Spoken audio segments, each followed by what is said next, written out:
ఇప్పుడు మనం ఎక్కువగా వింటూ ఉన్నాం హైమోనోప్లాస్టీ అని. అంటే ఏంటి మ్యామ్? ఈ హైమోనోప్లాస్టీ అనేది ఎక్కువగా ఇంతకుముందు ఈ ఈ ముస్లిం కంట్రీస్లో వాటిలో చేయించుకునేవాళ్ళమ్మా.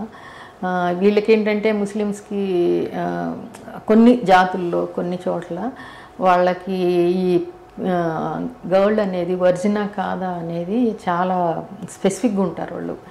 దాని మూలంగా ఏంటంటే అమ్మాయి ఏదన్నా బై ఛాన్స్ పెళ్ళికి ముందు ఇంటర్ కోర్స్లో పార్టిసిపేట్ చేసినా అది తర్వాత అమ్మాయికి చాలా ప్రాబ్లమ్స్ క్రియేట్ చేస్తుంది. ఫస్ట్ నైట్ అనేది పెయిన్ రావడము, బ్లీడింగ్ అవ్వడం జరగకపోతే ఈ అమ్మాయి వర్జిన్ కాదని వాళ్ళు ఇబ్బంది పెట్టడం అలాంటివి జరుగుతుంటుంది.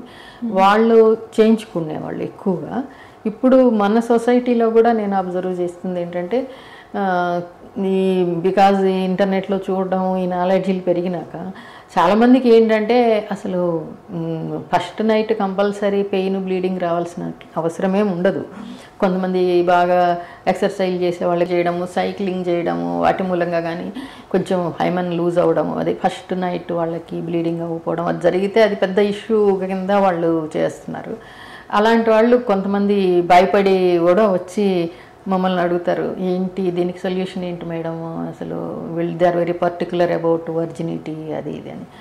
అలాంటప్పుడు దాన్ని హైమన్ ట్యాగ్స్ ఉంటాయి, డిస్టర్బ్ అయిన ట్యాగ్స్ అవి, వాటిని మళ్ళీ సెర్చ్ చేసి మేము సూచరించేస్తాం అనమాట.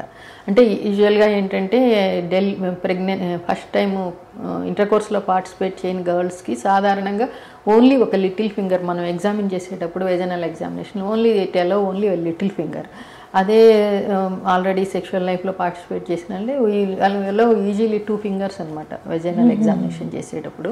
అది ఈ వెజైనా ఈ హైమన్ అనేది ఒక డయాఫ్రమ్ లాగా ఉంటుంది, చుట్టూ ఒక థిన్ మ్యూకస్ లేయర్ లాగా ఉంటుంది, వెరీ డెలికేట్ థిన్ లేయర్. దానిని మేము మళ్ళీ సెర్చ్ చేసి స్టూచరింగ్ చేయడం జరుగుతుంది. ఇది ప్యూర్లీ సైకలాజికల్, వాళ్ళకున్న పర్సనల్ ప్రాబ్లమ్స్ని బట్టో లేదంటే ఆల్రెడీ ఏదో మ్యారేజ్ చేసుకుంటున్నాము తర్వాత ఇంకా ఎటువంటి ప్రాబ్లమ్స్ ఇబ్బందులు కలగకూడదని కొంతమంది పేరెంట్స్ కానీ గర్ల్స్ కానీ వాళ్ళు అంతటా వాళ్ళే వచ్చి చేయించుకుంటారు ఇది హైమోనోప్లాస్టీ అనేది. Nothing is wrong in it. అందులో అంటే చాలా మందికి తెలియదు, రీవర్జినైజేషన్ సర్జరీ అని కూడా అంటారు దీన్ని. అది ఉన్న కొన్ని విశ్వాసాలు, కొన్ని సైకలాజికల్ మెయిన్గా వీటిలో ఫిజికల్ కంటే కూడా సైకలాజికల్గా ఒకళ్ళ మీద ఒకళ్ళకు ఉండే నమ్మకం కానీ ఇది కానీ ఇన్వాల్వ్ అయ్యి ఉంటాయి. ఓకే.